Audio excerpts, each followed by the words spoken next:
Good morning. It's Monica from Life is Art, and it is our 10 a.m. technique at the It's a Real Page Turner online crop. I hope you have been having a lovely weekend crafting along with us and enjoying some fun, interesting facts about books and classics. And I'm just getting my video going on the side. I went to pick something up and I dropped it as I was talking. Gotta love it when that happens. So this morning we're going to be doing a technique. I'm calling it a gatefold expansion, but we're also looking at some marker mixing to create some colors. I was working on it last night, and it's a little bit frustrating sometimes, but when you find the right combinations of what you're looking for, it makes you happy, that's for sure. And we're going to be working with a special that's available right now. It's a promotion with close to my heart called Memory Lane, and it's been available since the beginning of July. So if you haven't had a chance to look at, I want to give you a little preview of what is included in it.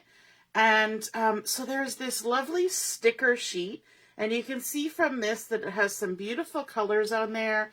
There's honey butter and sapphire and sage and melon and ballerina, and let me see, what else have we got on there? Nectarine and peach, and it's just a gorgeous, gorgeous collection. Lots of ways of scrapping just everyday happenings. I love the little houses that are in this. And let me also just show you some of the papers. So there's this beautiful ballerina pattern, and the back side of that is this lovely little scallop. Of course, this has to be my favorite one with all the little houses on it. Isn't that sweet? And then the back side is a beautiful floral that includes pretty much all the colors. And I'll just put the houses down there so you can see that too. Then there's this swooshy pattern on this particular paper. The back side of it has this lovely sage pattern. Then there is some melon inspired patterns. Look at all these fun, gorgeous patterns that are happening in this collection. Let me see. I've got to flip this one over. So this is a larger paper collection because it's a special. And so altogether you get 12 pieces of paper. And there are 6 double-sided pattern pages. So you get 12 patterns and 12 pages in the paper collection. Oh, there's one more that I haven't shown you yet, and it's because I've already chopped it. So one side is an ombre, and then the opposite side is some beautiful colors going like this. And so you're going to see me using that paper today, as well as the stamp set that comes with Memory Lane. There's also coordinating cardstocks. This is the stamp set that I'm going to be using. I love it. I had to get it. It has little houses. You know I love little houses and windows and doors and all those fun things. And then there's this cute little tree with a swing. Sorry, my stamps are all on there crooked because I was using them. A little floral cluster, a heart, a dragonfly, and then it's got some beautiful sentiments. We got have a beautiful birthday, sending you a big hug, our story, this moment, love, fun, so much. Lots of fun things happening there. So you can take a look at that online. But we're going to create a gatefold expansion. And I've started out with my base card in Melon, which is not always a go-to color for me, but it's a really pretty one. And it's kind of rosy and cheerful looking. And so we're going to be starting with that. If you're joining me live, just say hello or howdy so I know you're here. And if you're watching later on replay, you can say replay. I see a bunch of you have joined me already. Good morning, Joanne. Hey, Heather. Hi, Sherry. Nice to see you're watching. Robin's here too. Awesome. Yes, the rainbow lines are really cool. Good morning, Mary. All right, so we're starting out. This has been cut to 4 1/4 or 4¼ by 11. So 11 by 4¼ I always say the horizontal first. So 11 by 4¼ and we're going to do some scoring on this. Now, yesterday for our technique, we created a bridge card. This is very similar to a bridge card, but different measurements and different way of working it. But it's otherwise very similar to a bridge card, just as when I was mentioning during the time we were making the bridge card, that it's very similar to a gatefold card. So we've got our 11 by 4¼ and we're going to do some scoring starting at 2 3/4. So first score line at 2 3/4. There we go. Then we want to shift over and score at 4 1/8. Now 1/8 is halfway between the 4 and the 4¼ So 4 1/8 is halfway in between. So what I do is I always just put my bone folder there right in the center and then line up my ruler and give it a score. So 4 1/8. Then we're going to go to 6 7/8. And 7/8 is almost a full inch because it's 7 out of 8. And so 7/8 is halfway between 6 3/4 and 7. So we're going to put our bone folder right in the center between 6 3/4 and 7. And then go ahead and score that. So that was 6 7/8. Then we're going to do 8 1/4. That's nice and easy. 8 1/4. And there we go. That's it. That's it for scoring. No more scoring required. Now we do need to do some folding on those score lines that we created. So the first thing that I want to do is I want to fold on this score line here. Basically, we have 2 outside panels, we have 2 small panels, and then we have a center panel. So the first score line we're going to use is the one that's to the right of this center panel. And what you're looking for when you fold on this score line to the right of the center panel, the end of your paper, the end of your card, should reach the very first score line. It should line up with that very first score line. And I like to check for that because you can see here there's a little bit of a bulge. If my end does not line up there, then I know I've kind of scored a little bit off, which is because I'm not using a scoreboard. So I line it up with that first score line and then push out the center and then out the sides, and that helps me get a nice crease. Okay? Now, the next thing I want to do is to score or crease on the score line that's to the left of the center panel. And we're going to do the same thing. We're going to fold it over and we're going to make sure that it lines up with that score line on the other side. So this last score line. And then we can crease it down and give it a good push down with our bone folder. Okay? So now we've got these 2 folds that are both coming up. We've created valley folds. Now these next 2 score lines coming out from the center, we need to create mountain folds, which means the easiest way to do that is to fold our previous one in and then fold this one back. So we're folding back on that score line. And I just want to make sure that it lines up nice and evenly along the top and the bottom and give it a crease down. Okay, so now you can see it opens up like this and we've created a mountain fold. It goes up like a mountain. Okay, now we can fold our other side in and then fold back on this one. And when we do this one, we want to make sure that these 2 creases are going to touch each other in the center. So you may need to sort of massage it a little bit closer to the center so that they meet nice and close together. And then we'll give that a crease down. And when you've done all those little checks, those 2 creased lines should meet right up tight to each other. You don't want to leave, a big gap in between where you can see through to the inside. You want them as tight and crisp against each other as you can. So those are good tips on getting you there. So now you can see we've got a gatefold card that expands, and it's an expansion gatefold. as opposed to a gatefold that would come in like this. This is a regular gatefold where you just have two sides that come in. This one I call an expansion gatefold because yes, they come in, but they expand out and create you the full 11-inch length. Okay? Just like that. All right. And it also stands up like that. Creates a nice little display. Okay. So now we're going to start adding some things onto our base. The first piece we're going to add is a panel to the front left side.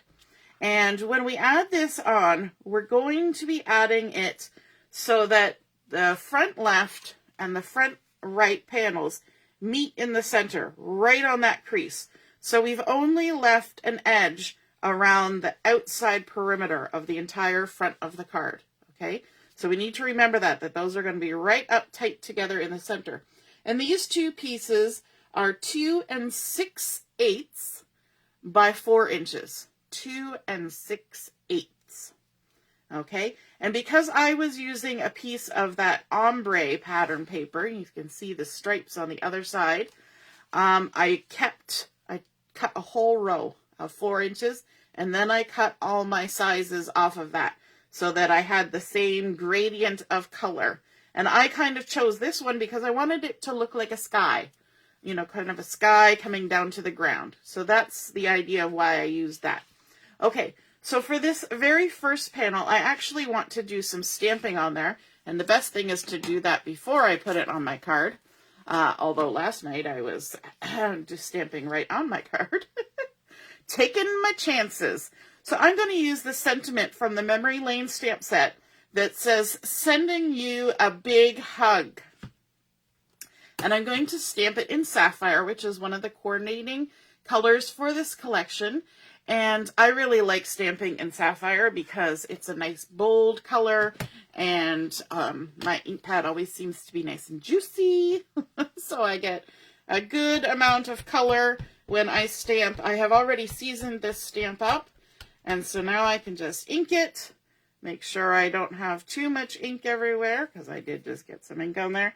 And then I'm going to stamp it on the upper left corner here. Just right up there. Hanging out up in the upper corner. Give it a moment for that ink to transfer, and there we go. Sending you a big hug. And I'm going to need that again, so I'm going to just walk my stamp off. Especially when your stamps are new, they got good stick to them. So you want to be gentle when you're walking them off. Now, of course, I've got very inky fingers. Let me just give that a little swoosh on the stamp chamois so that I don't transfer that to everything that I touch from now on. Okay, so this is our first panel on our card. Let's go ahead and stick that down, and we need to remember that we have to line it up at the center. So we're leaving our border around the other three sides, but lining it up right on that crease in the center. Alrighty. So I'm going to just open up the other side first, and I'm going to line it right up. I'm using my fingers to help me feel where the edge of that panel is, and then we can stick that right down there like that. Now I'm going to go ahead and add the panel on the other side, and just making sure that this is the right one. Yep, it's 2 6. It's the right one, but I wrote down the wrong size. 2 5/8. I wrote 2 6/8. Let me change that before I make that mistake again. 2 6/8 would be 2 3/4. So I knew there was something wrong. So these two panels are 2 5/8. That's better. Whew. Must be a Sunday. Already got Monday brain. Okay, so let's add this onto the right-hand side. And again, we're going to line it up with that center crease. But now that we already have one piece on there, I'm going to push the two sides together to make sure that I line top and bottom up to match the other one. There we go. And lovely. Look at that. So pretty. Okay, So now we also need to add in our panels on the inside. And I have 2 pieces that have been cut to 1 1/8 by 4 inches. And it's the same pattern paper that I used before, but I'm flipping it over to use that fun stripy side. And these 2 panels are going to go on either side of the center panel. And so these are, again, our 1 1/8 by 4 inches. And I will put down all the measurements when I post the photos of the card. So you don't have to worry about scribbling them down furiously, especially when I tell you the wrong one. Gotta love it when that happens. And then we're just going to go ahead and center this on the little panel there. And let's add this one to the other side. I think it's fun when you can use the same strip of paper to cut all your pieces, but you can just change the look of it by flipping it over and using the opposite side. And when they're all from the same collection, the patterns always work so lovely together. This one, you just need to make sure that your stripes on either side are the same orientation. So if I had this one this way and this one this way, it would look a little odd, but I have the colors carrying across. Okay, now we also have a panel for the center, which is, again, a different size. And this one is 2.5 by 4 inches, nice and easy. But I also want to do some stamping on this, and I want to bring in a little bit of decoration on here. And I've already gone ahead and stamped it, colored it, and fussy cut it out so that it was ready to go, because I need to know where to place my sentiment. So I've already gone ahead and created this nice little bouquet of flowers using this cluster of flowers stamp from the stamp set from Memory Lane. And so this is going to sit down near the bottom of this panel, and I'm going to add the "Have a Beautiful Birthday" sentiment to the inside of my card, just walking it off the carrier sheet. And I'll set it down, let it relax, pick it up with my block. And then again, I'm going to use the Sapphire. It's nice when you're carrying things through your card that you keep some things consistent. So we've kept our pattern papers fairly consistent, and now we're keeping our ink color consistent so that it's not too much changey. And since all of the card will be on display at the same time, it also makes it look more cohesive. And let's stamp that right there. Have a beautiful birthday, kind of in the center. But I just wanted to make sure I left enough room for those flowers at the bottom. And we can get rid of our Sapphire ink, move it out of the way. And we can add this panel now to the center of the card. So once again, this was 2.5 by 4 inches. And adding it on here. I'm loving the colors in this collection. They're nice and soft, but there are some bold colors as well, like that Sapphire. And the Melon is a nice color too for boldness against all the softer colors. It's just really pretty. So there we go, adding that panel in the center. And since we've already got it here, let's go ahead and add these florals to the bottom of this center panel. And then we need to do a little bit of coloring. And this particular group of flowers here just fits. It just fits on either side. In fact, if this had a die cut, the die cut would be too big to fit in this center panel. But because I fussy cut it, I can get in nice and close to the tips of those two flowers or leaves and just kind of wedge it in there. Okay, now I said we were going to do something with markers. So let me just bring in for you a couple of these houses and show you what I'm talking about. So this little house over here, when you were looking at the sticker sheet, let me see if I can grab it. It's here on the sticker sheet, and it's the lovely honey butter and sage and sapphire. Now the honey butter is easy to do. So the honey butter is just this gold yellow tri-blend marker, and we're going to use the light color, and that gives us gold yellow, or sorry, gives us honey butter. So we're just going to go ahead and color that up. I've stamped this with intense black ink, so we can use whatever medium we want to color it. And if you don't like trying to get your markers to make the colors that you want, you can always color with the inks. You can pick them up with a clear shimmer brush or a water brush, anything like that. So there's always options. You could use the watercolor pencils to do coloring, but I wanted the nice sort of solid coloring that you get from using the markers. So just going around, adding my gold yellow, and all the way around. There's lots of little nooks and crannies to color in here. And one of these days I'm going to get new glasses so I can see what I'm doing. I can hear from my marker. Do you hear that little scritchy scritch sound? That is a sign that your marker is getting low. And gold yellow is a nice color to color with, so it's no wonder that it's been well loved. Okay, so that is our honey butter. That is simple and easy. Now, the next one was a little bit more difficult, and that was to create sage. But I played around, and I played around, and I have determined that, for me, that sage is best done with light green, using the lightest color. So we're just going to go ahead and put some light green on here. And if you're familiar with the colors, you're going to say, boy, that looks nothing like sage. That's too bright, too vibrant, too yellowy. But I will show you what we will do to it in just a moment. We used to have a list somewhere, and we may still do. I just haven't looked. And it gets updated every time we have new colors to say which colors of markers to use for certain things.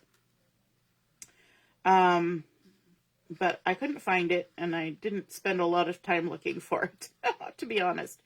And so I just did it myself. So that was the light of the light green.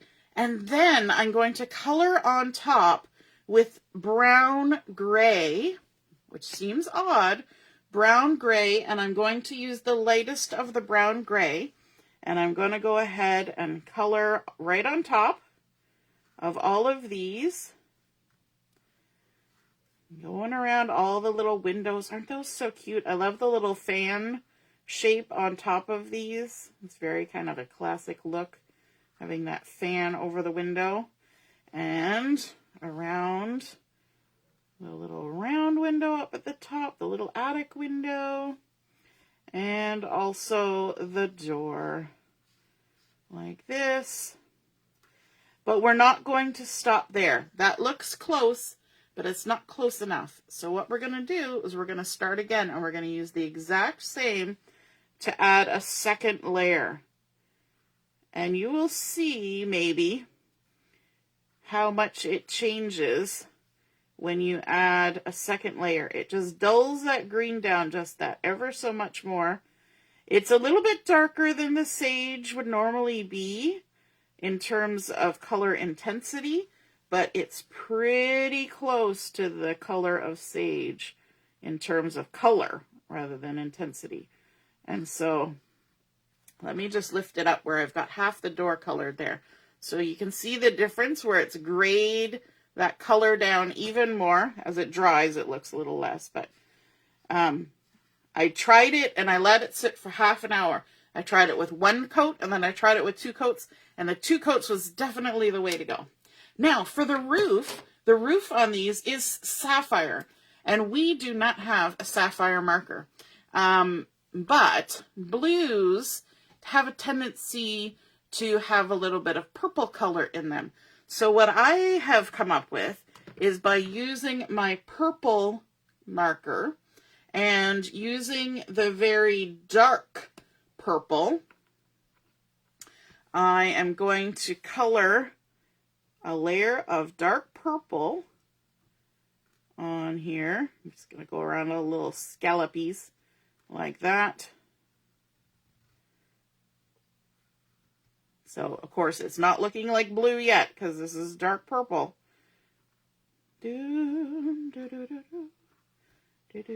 I love Sapphire. It's one of my favorite blues. So that's why I was determined to find something that was as close as I could get.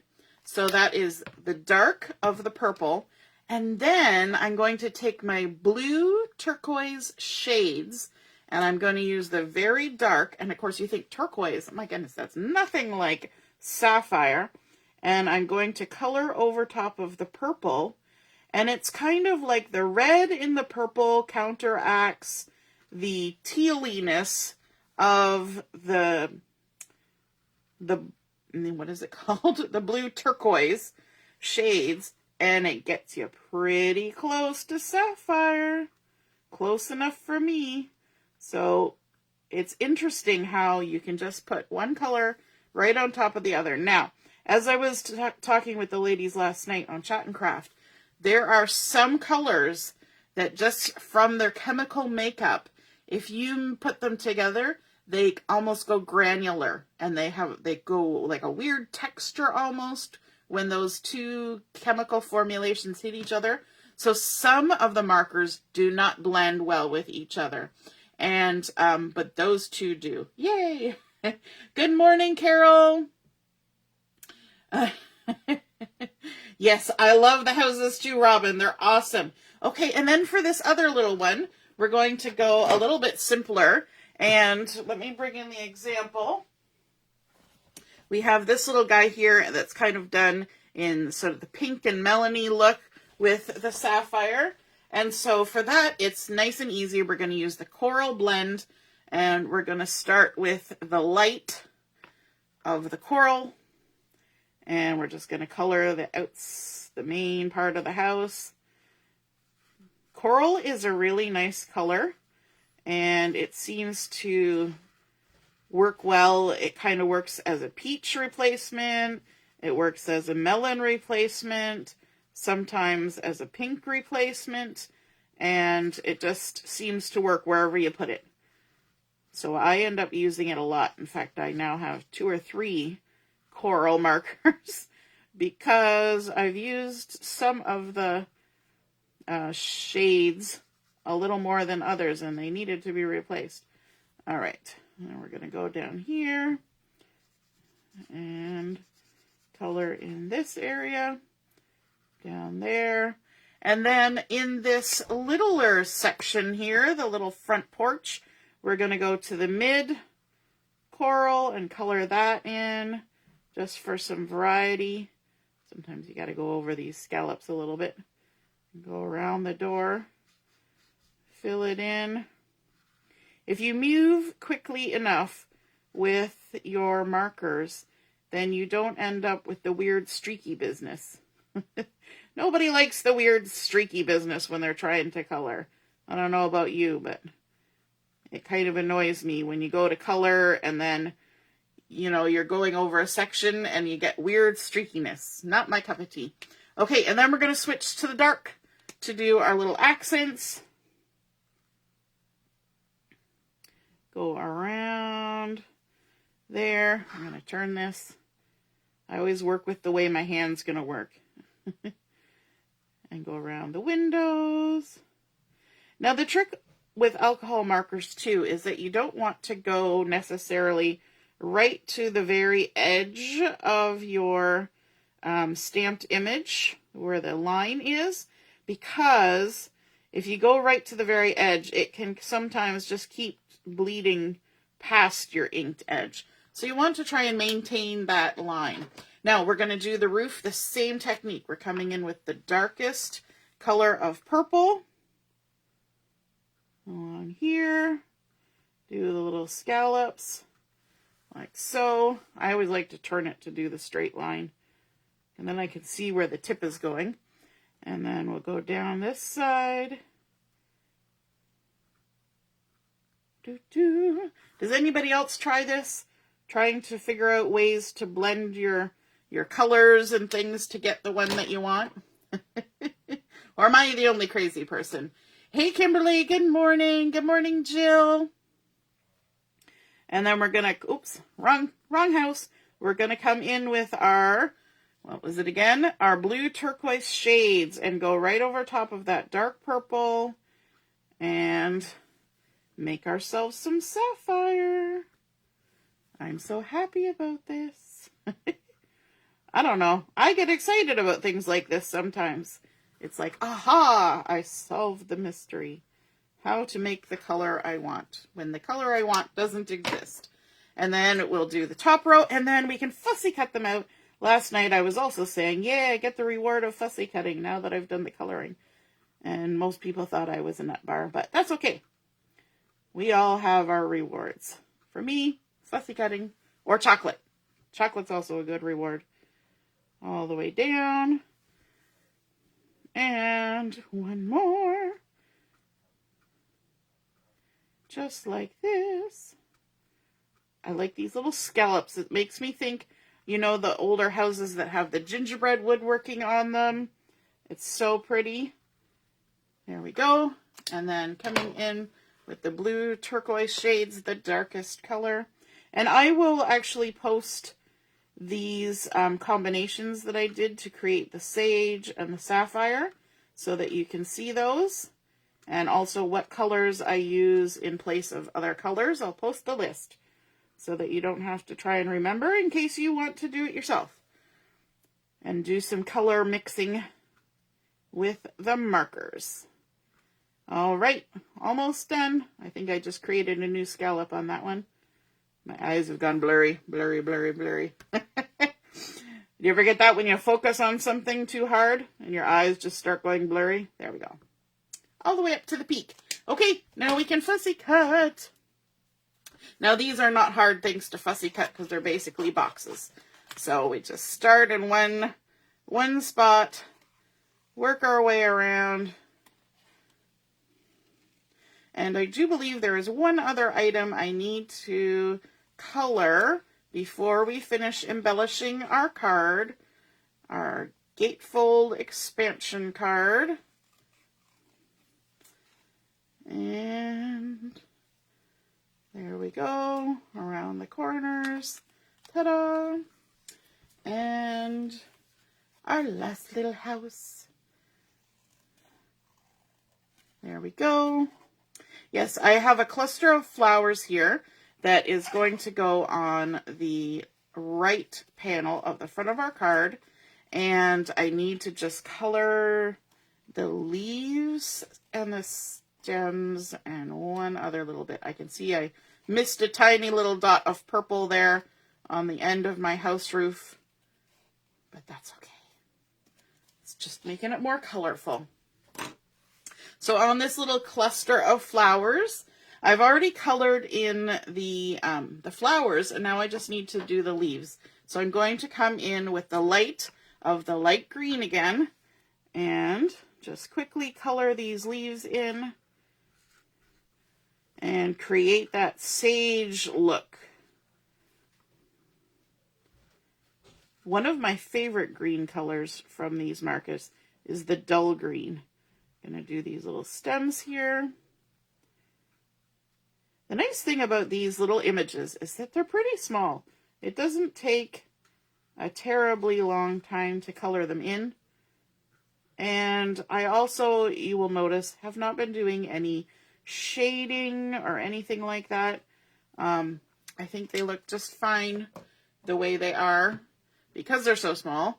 Now we're coming in with the brown gray, and we're going to just add 2 layers of brown gray on top of these. If you've ever looked at the watercolor paint recipes for Close to My Heart watercolor paints, you will see that it'll say, you know, 2 of this and 1 of this and 3 of this, and that's kind of like 3 swipes of the paint, and you mix it together with 2 swipes of this paint and 1 swipe of this paint, and you know, it's like parts, I guess.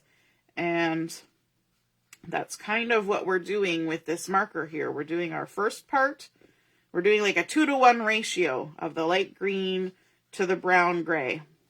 So then we'll go back and we'll do our second coat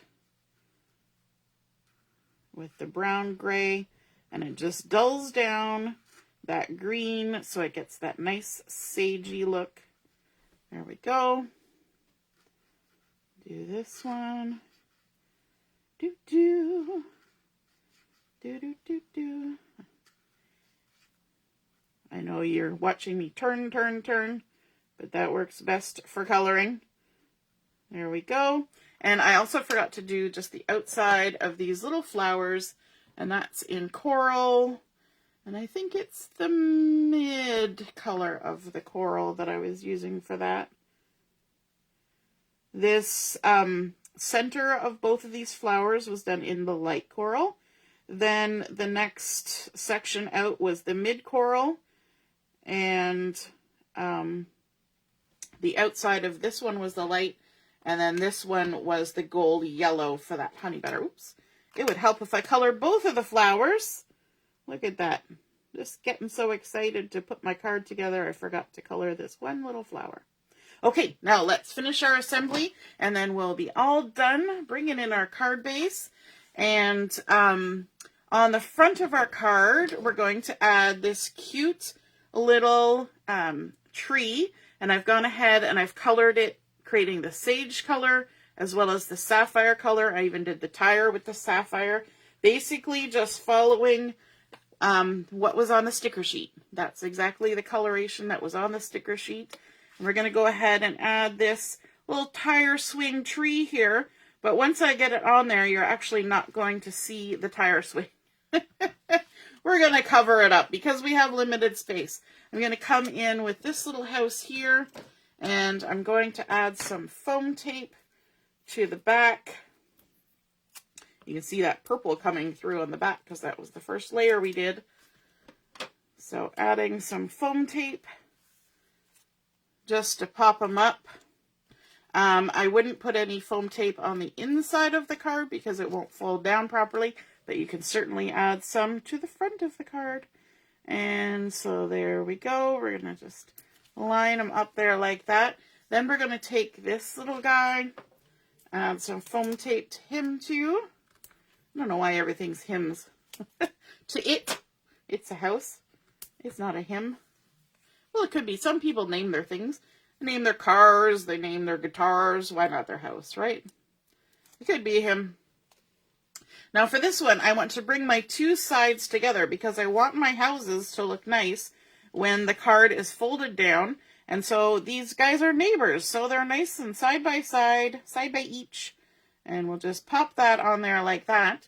And then this little cluster of flowers, I want to kind of use them to fill in some of the space. Now, if you're thinking about houses on a street, the scale of these flowers is going to be a little bit ridiculous. However, it's a card and it just adds some nice color. So we're going to just tuck that right in there beside our house.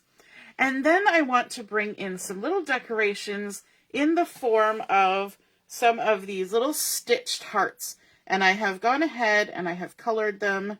Look at my blue thumb. Some people have a green thumb. I have a blue thumb. I have colored them in the gold yellow for honey butter. I've done the light green and brown gray for the sage. And then I have also done the coral. And actually, I think I colored that one the wrong color. Let me see. I think I want it darker than that. I'm not sure. I might have used the light or the mid. I'm not sure, but we're going to try. Yep, I wanted to use the dark. They might as well be all the same. It doesn't have to be, but I'm going to make it the same. I think I colored it in the mid, and I was supposed to use the dark. I'm so talented. There we go. Problem solved. All right, so let's go ahead. Let's add some of these, and I'm going to add a little bit of foam tape on the back just to pop up some. There's a little foam tape for you. We're going to do like the Oprah thing. And you get some foam tape, and you get some foam tape, and everybody gets some foam tape, if I can get the backing off. And we're going to add a little heart here. I put this heart here because it's opposite side of the page from where that yellow house is. And then on this side, let's add one in the coral and also one in the sage. And I want to kind of just get myself a little bit lined up there. This one I'm not going to put foam on the back of. I'm just going to stick it on as is.